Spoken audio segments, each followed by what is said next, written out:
capek kerja itu wajar. Tapi kalau kamu baru kerja 6 bulan, dan kamu udah ngerasa hampa, burn out, bingung mau ngapain, itu bukan tanda kamu lemah.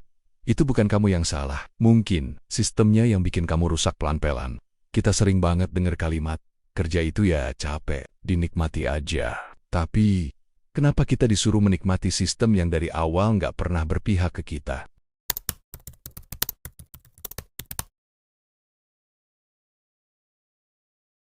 Bayangin kamu baru lulus kuliah. Kamu senang, punya semangat, dapat kerja pertama di perusahaan yang katanya cukup besar, bisa berkembang, dan banyak peluang belajar. Minggu pertama kamu rajin, pulang paling akhir, bikin presentasi semalaman. Senyum walaupun diminta revisi 5 kali 3 bulan berjalan.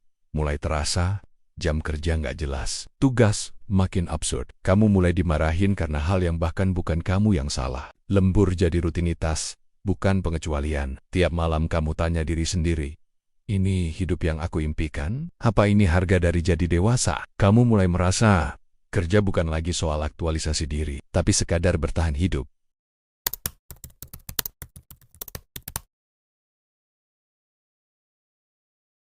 Lalu muncul suara-suara dari luar. Kamu baru kerja. Sabar aja, dulu saya juga gitu. Lebih parah malah, ya memang dunia kerja keras. Biasa. Pertanyaannya, kenapa kekerasan struktural dinormalisasi hanya karena itu sudah terjadi bertahun-tahun? Kita jadi korban, tapi malah disuruh nerima karena itu dianggap tradisi. Kita disalahkan karena nggak kuat, bukan sistemnya yang diperiksa.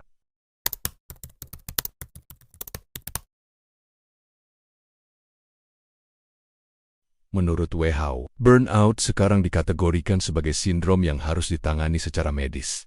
Dan siapa yang paling rentan? Gen Z dan milenial muda usia 20-30 tahun.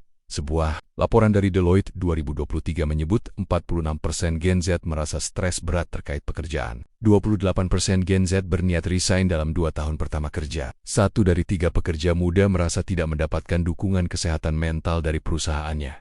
Kenapa bisa separah itu? Karena banyak tempat kerja masih menolak berubah. Nggak ada sistem evaluasi yang adil. Gaji, kerjaan nambah, dan mental health dianggap alasan manja.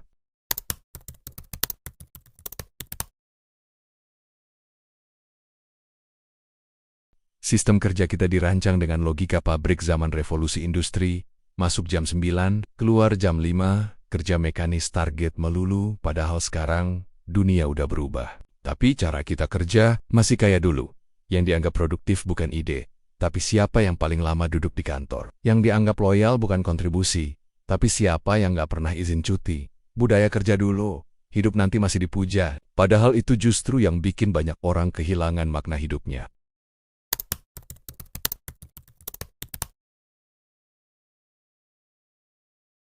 Coba kita dengar kisah lain. Di dunia kreatif, banyak Gen Z masuk agensi atau media karena cinta dunia seni. Tapi ujiannya disuruh revisi tanpa batas. Dikasih kerjaan hari Sabtu. Tapi kalau minta naik gaji, disuruh sabar. Karena masih belajar. Di dunia startup, kerja dengan semangat impact. Tapi akhirnya diperas habis-habisan. Karena katanya semua orang harus all out. Di sektor retail dan sales, kerja berdiri 10 jam. Kadang makannya telat. Tapi kalau target nggak tercapai, dimaki. Gaji UMR, tuntutan CEO yang disalahkan, bukan sistem, tapi kamu. Katanya, kamu harus tahan banting. Padahal, manusia itu bukan besi.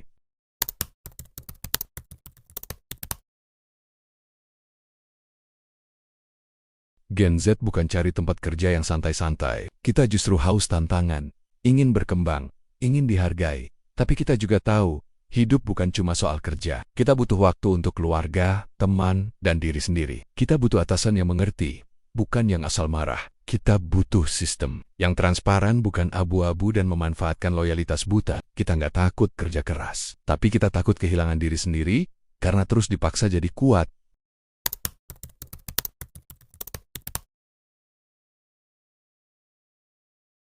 Jadi, kalau kamu capek, itu bukan kelemahan.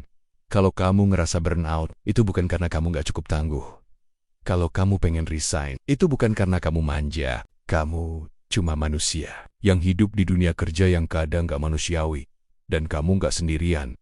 Ada jutaan anak muda yang ngerasain hal yang sama. Yang sadar, kalau hidup nggak boleh dikorbankan hanya demi status kerja tetap. Yang mulai bicara, bertanya, dan menggugat sistem yang selama ini dianggap normal. Kita bukan generasi pemalas. Kita adalah generasi yang peduli. Kita nggak mau kerja metimation hanya untuk hidup seadanya. Kita ingin sistem kerja yang sehat, adil, dan manusiawi. Kalau kamu ngerasa relate, share video ini ke temanmu. Ajak mereka berdiskusi. Tulis pengalamanmu di komentar. Karena perubahan besar selalu dimulai dari obrolan kecil yang jujur. Dan ingat, bukan kamu yang rusak, sistemnya yang harus kita perbaiki.